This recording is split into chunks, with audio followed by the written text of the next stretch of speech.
I'm Jen Taylor Skinner, and this is the Electorette.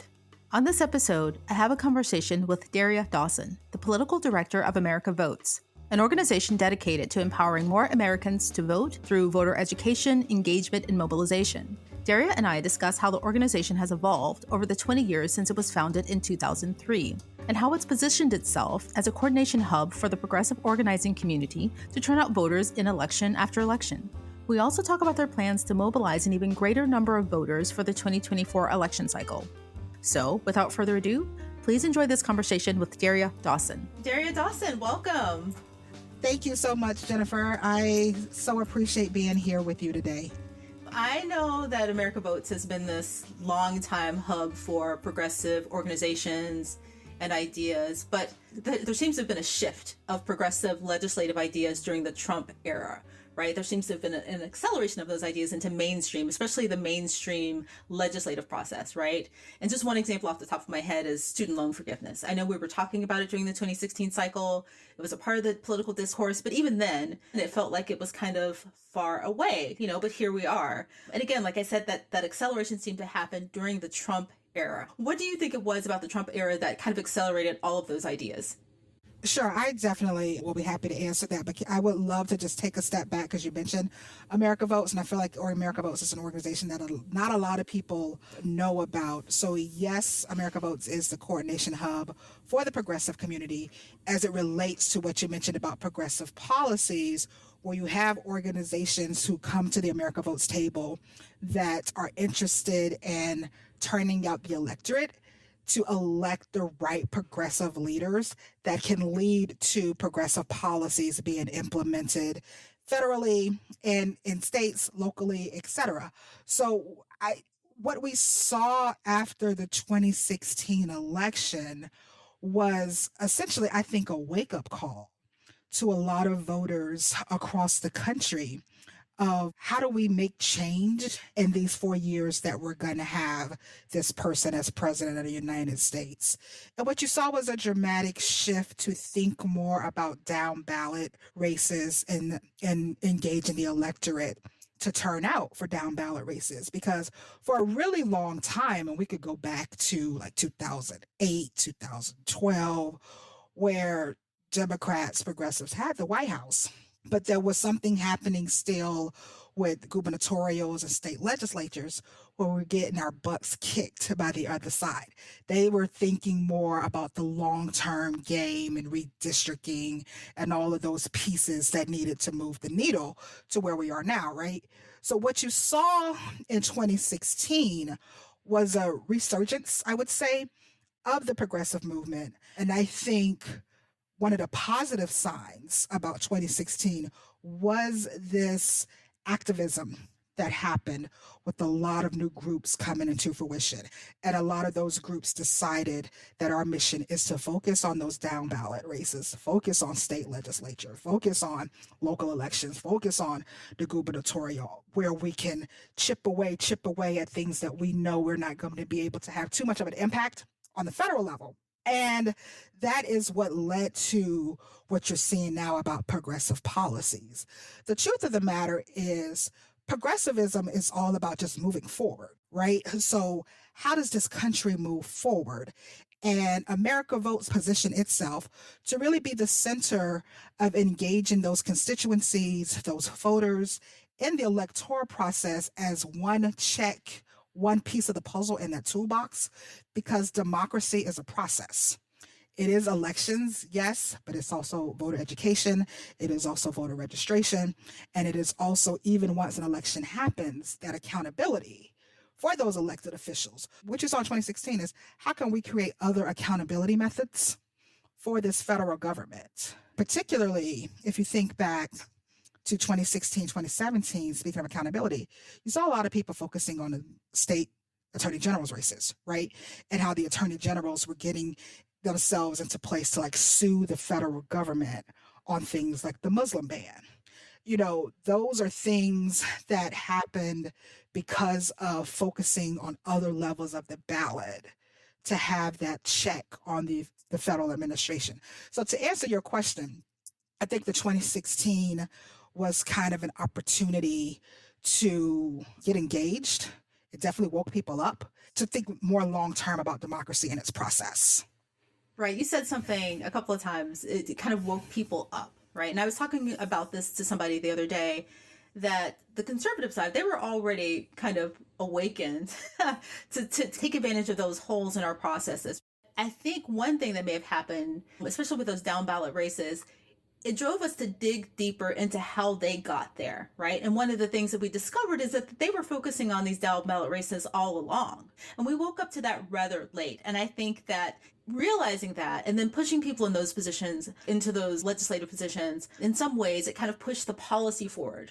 As we got more progressive people, more left-leaning people into those down ballot races, they then pushed the policy through so that it became more mainstream. No, I think you're absolutely right. And I feel like it was probably the reverse effect, right? Of having President Barack Obama in office and that side thinking more so long-term, lower ballots. But I would say the difference between a 2008 versus a 2016 was 2010, right? And the redistricting and the census and how the maps were drawn to basically create what we have now, which is a very gerrymandered type representation in the state legislatures and even in Congress, right? Because we're now like at a 4 or 5 seat majority in Congress, and the maps are so gerrymandered that I think for the next 10 or so years, we might see like those shifts by 4 or 5 races, and that the margins are going to be so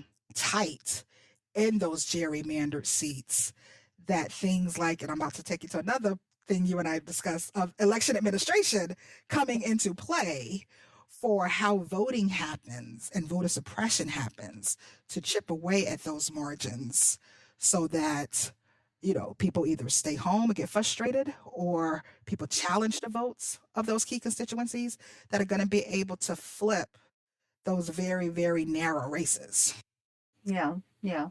I'm curious as to what you think, or why you think, rather, some ideas, some progressive ideas caught on and others didn't, right? For instance, you know, I think that we could argue that we saw an expansion of the social safety net in the past 4 years. You know, the child tax credit, which I know that's been rolled back or expired, but that was a good thing. Like, if it had lasted, that would have been a good thing. And we could argue that that's very progressive, right? The American Rescue Plan, there was a boost in food assistance, and again, very progressive, right? But other things didn't happen, like police reform, right? That did not happen. So why do you think ideas like that have not caught on more broadly, and we're not really talking about them seriously? I appreciate that question, Jennifer. And I think one thing we have to think about when we mention this transition between like 2020 and 2022 and where we are now is that a once in a lifetime pandemic took place. And it forced this country to really think through its social policies, particularly when it came to things such as paid sick leave and childcare and taking care of your children because schools aren't open, and how do I go to work if my child is home. It pushed the envelope probably sooner rather than later to reckon with the lack of care policies in this country. So I'm not sure we could sit into the what if type situation. And yes, we know like in 2020, we were dealing with the pandemic, and we all saw the video of George Floyd, and that was a reckoning, right? For us to deal with, you know, the systemic issues of this country and how it affects how we write those policies and live and breathe those policies. But I do think that people address, and when I say people, I will also say elected officials, they address the issue that's right in front of them. And I think there was an urgency of the care issues that we're still seeing to this day, right? Particularly when it comes to like service employees and service workers and home care workers, healthcare workers, that pandemic kind of forced us progressives to like really think through what those policies look like. Since 2020, or really since 2018, turnout has increased among a lot of traditionally marginalized groups, right? We could attribute that to the person that was in the White House at the time. But I think the pickup really did begin after the 2018 elections, the 2018 midterm elections, right? What do you think that means for the turnout for 2024? Do you still think we can rely on that uptick? Back to your point about what we saw in post 2016, or let's take it a step back to we use like 2013. Shelby v. Holder stripping away the pre-clearance formula of Section 4 of the voting rights. I honestly think in that moment exemplified the Supreme Court's privilege, or the idea that some of these protections, these equal protections, did no longer apply because we're now in a more modern place of voting rights. And what happened? Right?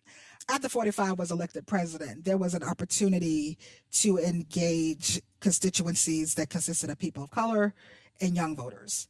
And after that election in 2018, you saw between 2018 and 2020, you saw a surge of about what we call the blue surge of 46 million people who did not vote in the 2016 election.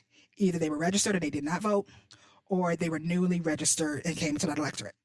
That blue surge of voters, 46 million people, more than half of those voters were young, between 18 and 34. Half of them were people of color, and more than 50% of the blue surge were women, right? So you had this urgency, like we talked about earlier, of this, president being in office, and what do we do? How do we get more engaged in a process that is up and down the ticket? I do think that this all happened despite of Shelby v. Holder, because there's also a piece of mobilization and turnout that is called education. And it is educating those voters, those key constituencies, those core constituencies that have more at stake, right? That aren't as privileged as those that are on the Supreme Court who make these decisions, of knowing that if they're coming for my rights, the rights of Black Americans when it comes to voting rights, the rights of the LGBTQI community, the rights of women, right? Then who's next? So there was, again, urgency. I hate using that term, but I think it was an urgency of education, of learning the process, and knowing that it takes all of the facets, not just voting, not just protesting. Yes, those are important, but there's also the education. There's also the accountability pieces of the process. I'm curious, can you talk about some of your partners? I'm curious as to who some of your partners are, because that's a lot of people to get to. I could give you a little bit of a history. America Votes was founded in 2003. Ironically, we are celebrating our 20-year anniversary right now. And the purpose of America Votes was to have a center coordination hub for groups in the progressive community to engage, work together, and actually coordinate to what it was that they were engaging with. Like once upon a time, you could have all of these groups just talking to all the same people. And it was really an opportunity to think through of how do we not reduplicate efforts, and how do we also not reduplicate resources, right? So in the 20 years, our founders were the groups like Emily's List and Planned Parenthood and the labor unions, AFL-CIO, SEIU, who are still partners at our table to this day. But we've also grown to include, and NAACP, I should mention, was also a founding partner. But we've also grown to include organizations like LCV, the Conservation Group, the League of Conservation Voters, Black PAC, and SOMOS, and newer groups on the horizon like Indivisible and House Majority PAC, Senate Majority PAC, DLCC. Like I could go on and on. Black Voters Matter. Like I could go on and on and on about Polar Latinx, like groups who are at our table. But the thing that it makes America Vote so unique, and I'm just naming just a handful of organizations at the coalition. We have about 400 partners across the country in our state network working on the ground. What makes us so unique is that we're able to build a infrastructure that stays in key states year in and year out, whether or not it's an election year, whether or not it's a legislative session, but just that permanent infrastructure in those states that will allow for partners to still do what they need to do, like lobbying and power building, and in some cases like protesting. But we are that center hub that really keeps the focus on how do we plan for the next election? What are those pieces that we need? Who are those constituencies that we need to engage? That is what America Votes does in states and nationally with many organizations in the progressive movement, in addition to the ones that I named. So, we know that the Dobbs decision and, which effectively overturned Roe v. Wade, played a big role in the turnout during the 2022 midterm cycle, right? I'm curious as to what is the messaging going into 2024 to keep that momentum around Dobbs. I actually can't speak to actual policies or the plans to implement policies, but what I can say is that we saw how much of an impact the Dobbs decision was on the 2022 election. And moving into 2024, abortion is going to continue to be an issue at the ballot and an issue that drives voters. In 2022, abortion showed that it's a winning issue for Democrats. And as a result, we saw the performance of women in particular in contested races going from like 55% to 57%. And even post 2022, the impact that abortion has on things such as the Wisconsin Supreme Court race, the turnout being high on a spring off year election, in which even the young people, I think the most amazing thing that I saw during that election was just how engaged the young people were on the college campuses of Wisconsin for, again, a state Supreme Court race. So I do think that once you start talking about restricting rights that were given but now being taken away, it resonates. And it's going to engage people. So even as we think about 23 and we have the Ohio ballot initiative coming up, we saw, Dobbs playing a role into the Kansas ballot initiative also in 2022. Like these, single ballot issue. Maybe there was another issue on the ballot, I can't recall. But it's a driving issue for voters to speak about women's reproductive rights. I mean, losing those rights, I think, was so jarring to people. Even if they don't know how they're going to be restored, they do know that one party is taking them away.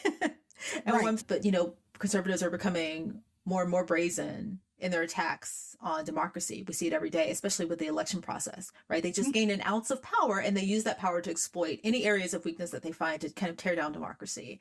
And I don't think it's hyperbolic to say that the 2024 election could be our last free election. And I'm just curious as to what America Votes is doing to help protect that democracy. I appreciate you naming that and making what you just said earlier about one party restricting rights. And I do think there is definitely, right now we're seeing it, one party is very pro-democracy and one party is not. And I do think that what is happening, and I say this all the time, you win a game, they want to change the rules. And we're seeing in real time that when people in this country have a voice and a choice in who they want to have as their representative, whether it's a top of the ticket or even dog catcher, that is the people's choice, right? The majority wins. We have the Electoral College, but it's another conversation. But the majority wins when it comes to an election, right? Even in those states, the majority wins those electoral votes, right? Right. So what we're seeing is all of these restrictions being placed to prevent someone who looks like me the opportunity to vote. It is about one side believing that you, as a person of color, you as a young person, you as a woman, you do not deserve to be in this process. And that is anti-democracy. Each state has a set of election administration laws that basically determines how an election is processed within that state. And what you're seeing right now is states that have Republican legislatures passing laws in both of their chambers to restrict those voting rights. It could be something as simple as taking precincts away off college campuses. We're no longer allowing early voting on Sundays. Black people know what that means, right? Yep. Changing the hours where, yes, we have early voting opportunities, but we're only going to have it from 9 a.m. to 5 p.m., which is when people actually are working. Most people are working. So it's these little changes that are just chipping away at opportunities. And when you're chipping away at opportunities and you're forcing people to stand in line for hours and hours and hours, hoping frustration sets in, That is voter suppression. So I am of the place of where you tell someone they can't do anything, they're going to do it. Like, oh, you're telling me that stove is hot, but I'm going to touch it anyway. What you're saying is a defiance of people educating themselves. And yes, a lot of the groups that we work with are doing that. Thank you so much, America Votes Coalition, doing that in education, teaching them about, okay, the laws have changed in your state. Here's what they mean. You may not be able to vote by mail for any reason anymore. You may need an excuse. You may need someone to sign your ballot before you turn it in. Just using those opportunities to engage with the voter. Education, engagement, education, engagement. It is a long-term process. And we should never, as a movement, think that one election changes anything.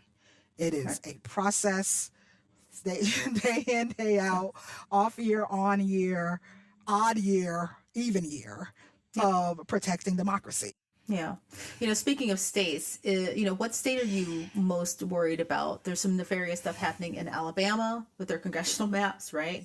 That's a fast moving story. The Wisconsin Supreme Court, I think they're trying to impeach a liberal judge, right? I don't know what their reasoning is for that, or she has not gavelled a case yet. Right, exactly. So what reason could you have? In Ohio, I think you mentioned this, right? There's an attempt to raise the threshold for the constitutional amendment. I think that didn't go anywhere. But which state did pass? Yes, it did not pass. Which one are you most worried about?